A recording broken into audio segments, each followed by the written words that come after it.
नमस्कार दोस्तों, राधे राधे। आपका अपने इस यूट्यूब चैनल हमारी संस्कृति हमारी धरोहर में हार्दिक स्वागत है। वट सावित्री व्रत में सुहागिन महिलाएं पति के सुखमय जीवन और दीर्घायु के लिए वट वृक्ष के नीचे भगवान विष्णु और लक्ष्मी की पूजा करती हैं और वृक्ष के चारों ओर परिक्रमा करती हैं। वट सावित्री व्रत का त्यौहार हर साल ज्येष्ठ मास की अमावस्या तिथि को मनाया जाता है, जबकि यही व्रत दक्षिण भारत में ज्येष्ठ मास के शुक्ल पक्ष की पूर्णिमा तिथि को रखा जाता है। वट सावित्री व्रत कथा। विवाहित महिलाओं के बीच अत्यधिक प्रचलित ज्येष्ठ कृष्ण अमावस्या के दिन आने वाले सावित्री व्रत की कथा निम्न प्रकार से है। भद्र देश के एक राजा थे जिनका नाम अश्वपति था। भद्र देश के राजा अश्वपति की कोई संतान न थी। उन्होंने संतान की प्राप्ति के लिए मंत्रोच्चारण के साथ प्रतिदिन 1 लाख आहुतियां दी। 18 वर्षों तक यह क्रम जारी रहा। इसके बाद सावित्री देवी ने प्रकट होकर वर दिया कि राजन, तुझे एक तेजस्वी कन्या पैदा होगी। सावित्री देवी की कृपा से जन्म लेने के कारण से कन्या का नाम सावित्री रखा गया। कन्या बड़ी होकर बेहद रूपवान हुई। योग्य वर न मिलने की वजह से सावित्री के पिता दुखी थे। उन्होंने कन्या को स्वयं वर तलाशने के लिए भेजा। सावित्री तपोवन में भटकने लगी। वहाँ साल्व देश के राजा द्युम्नसेन रहते थे, क्योंकि उनका राज्य किसी ने छीन लिया था। उनके पुत्र सत्यवान को देखकर सावित्री ने पति के रूप में उनका वरण किया। ऋषिराज नारद को जब ये बात पता चली तो वे राजा अश्वपति के पास पहुँचे और कहा कि हे राजन, ये क्या कर रहे हैं आप? सत्यवान गुणवान है, धर्मात्मा है, बलवान भी है, पर उसकी आयु बहुत छोटी है। वह अल्प आयु है। 1 वर्ष के बाद ही उनकी मृत्यु हो जाएगी। ऋषिराज नारद की बात सुनकर राजा अश्वपति घोर चिंता में डूब गए।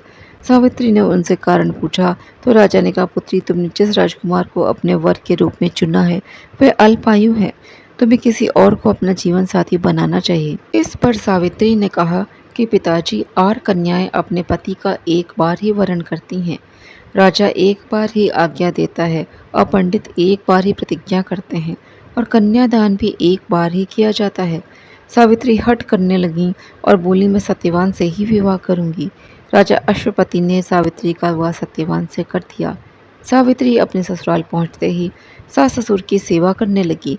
समय बीतता चला गया। नारद मुनि ने सावित्री को पहले ही सत्यवान की मृत्यु के दिन के बारे में बता दिया था। वह दिन जैसे जैसे करीब आने लगा, सावित्री अधीर होने लगी। उन्होंने 3 दिन पहले से ही उपवास शुरू कर दिया। नारद मुनि द्वारा कथित निश्चित तिथि पर पितरों का पूजन किया गया। हर दिन की तरह सत्यवान उस दिन भी लकड़ी काटने जंगल चले गए। साथ में सावित्री भी गई। जंगल में पहुंचकर सत्यवान लकड़ी काटने के लिए एक पेड़ पर चढ़ गए। तभी उनके सर में बहुत तेज दर्द होने लगा। दर्द से व्याकुल होकर सत्यवान पेड़ से नीचे उतर गए।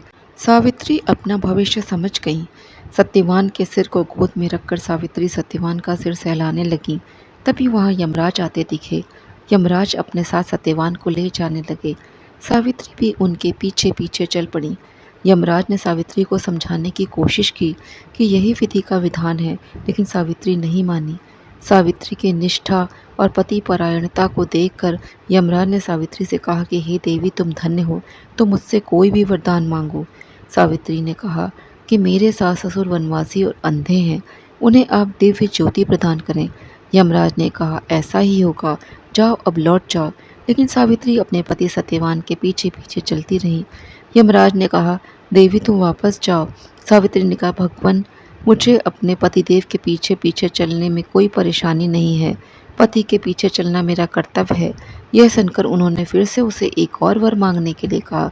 सावित्री बोली, हमारे ससुर का राज्य छिन गया है, उन्हें पुनः वापस दिला दें। यमराज ने सावित्री को यह वरदान भी दे दिया और कहा, अब तुम लौट जाओ। लेकिन सावित्री पीछे पीछे चलती रही। यमराज ने सावित्री को तीसरा वरदान मांगने को कहा। इस पर सावित्री ने कहा कि 100 संतानों का सौभाग्य का वरदान मुझे दीजिए।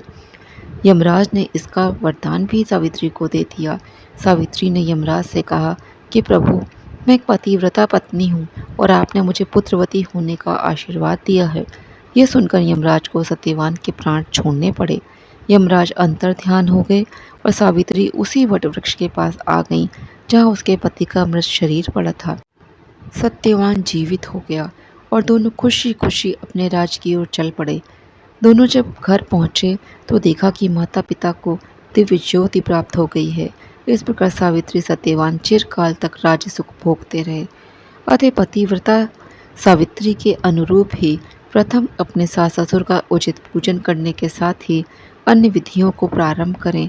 वट सावित्री व्रत करने और इस कथा को सुनने से उपवासक के वैवाहिक जीवन या जीवन साथी की आयु पर किसी प्रकार का कोई संकट आया हो तो वो भी टल जाता है। तो दोस्तों, यदि आपको मेरा वीडियो पसंद आया तो इसको लाइक करें, शेयर करें, चैनल को सब्सक्राइब करना ना भूलें। जय श्री कृष्णा, जय श्री राधे।